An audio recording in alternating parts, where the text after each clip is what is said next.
ಪಾಕಿಸ್ತಾನದ ಪಂಜಾಬ್ ಸೇನಾ ನೆಲೆ ಮೇಲೆ ದಾಳಿ. ಭಾರತದ ವಾಯುಪಡೆಯಿಂದ ಸೇನಾ ನೆಲೆ ಮೇಲೆ ದಾಳಿ. ಡ್ರೋನ್ ಮೂಲಕ ದಾಳಿ ಮಾಡಿ ಸೇನಾ ನೆಲೆ ಧ್ವಂಸಗೊಳಿಸಿದ್ದಾರೆ.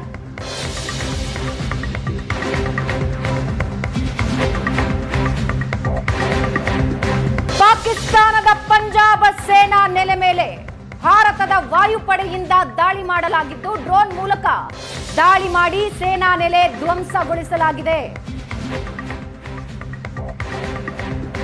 ಭಾರತದ ಗಡಿಯಾದ್ಯಂತ ಏಕಕಾಲಕ್ಕೆ ಪಾಕ್ ದಾಳಿಯನ್ನ ಆರಂಭಿಸಿದೆ. ಅದಕ್ಕೆ ಈಗ ಭಾರತ ಕೂಡ ಪ್ರತ್ಯುತ್ತರ ನೀಡ್ತಾ ಇದೆ.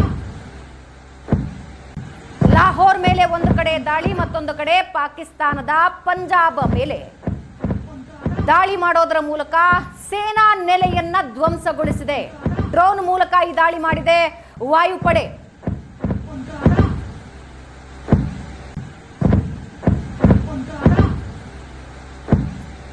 ಜಮ್ಮು ಸೇರಿದಂತೆ ಹಲವು ಭಾಗಗಳಲ್ಲಿ ಏಕಕಾಲಕ್ಕೆ 100 ಮಿಸೈಲ್ಗಳನ್ನ 100ಕ್ಕೂ ಹೆಚ್ಚು ಮಿಸೈಲ್ಗಳ ಮೂಲಕ ಪಾಕಿಸ್ತಾನ ದಾಳಿ ಆರಂಭಿಸಿದೆ. ಈಗ ಭಾರತ ಕೂಡ ಅದಕ್ಕೆ ಪ್ರತ್ಯುತ್ತರ ನೀಡುತ್ತಾ ಇದೆ.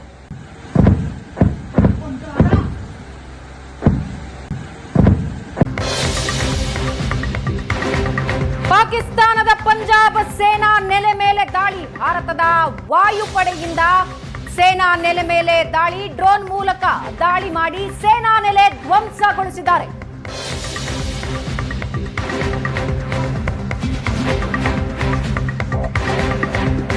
ಪಾಕಿಸ್ತಾನದ ಪಂಜಾಬ್ ಸೇನಾ ನೆಲೆ ಮೇಲೆ ಭಾರತದ ವಾಯುಪಡೆಯಿಂದ ದಾಳಿ ಮಾಡಲಾಗಿದ್ದು ಡ್ರೋನ್ ಮೂಲಕ ದಾಳಿ ಮಾಡಿ ಸೇನಾ ನೆಲೆ ಧ್ವಂಸಗೊಳಿಸಲಾಗಿದೆ. ಭಾರತದ ಗಡಿಯಾದ್ಯಂತ ಏಕಕಾಲಕ್ಕೆ ಪಾಕ್ ದಾಳಿಯನ್ನ ಆರಂಭಿಸಿದೆ. ಅದಕ್ಕೆ ಈಗ ಭಾರತ ಕೂಡ ಪ್ರತ್ಯುತ್ತರ ನೀಡ್ತಾ ಇದೆ.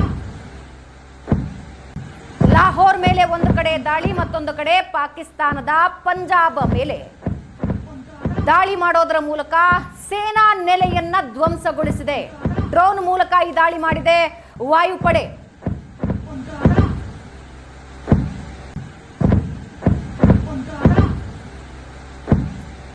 ಜಮ್ಮು ಸೇರಿದಂತೆ ಹಲವು ಭಾಗಗಳಲ್ಲಿ ಏಕಕಾಲಕ್ಕೆ 100 ಮಿಸೈಲ್ಗಳನ್ನ 100ಕ್ಕೂ ಹೆಚ್ಚು ಮಿಸೈಲ್ಗಳ ಮೂಲಕ ಪಾಕಿಸ್ತಾನ ದಾಳಿ ಆರಂಭಿಸಿದೆ. ಈಗ ಭಾರತ ಕೂಡ ಅದಕ್ಕೆ ಪ್ರತ್ಯುತ್ತರ ನೀಡುತ್ತಾ ಇದೆ.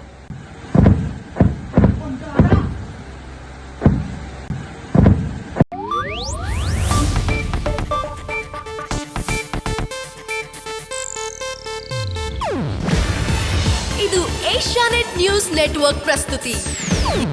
ನೀವು ನೋಡ್ತಿದ್ದೀರಾ ಏಷ್ಯಾನೆಟ್ ಸುವರ್ಣ ನ್ಯೂಸ್.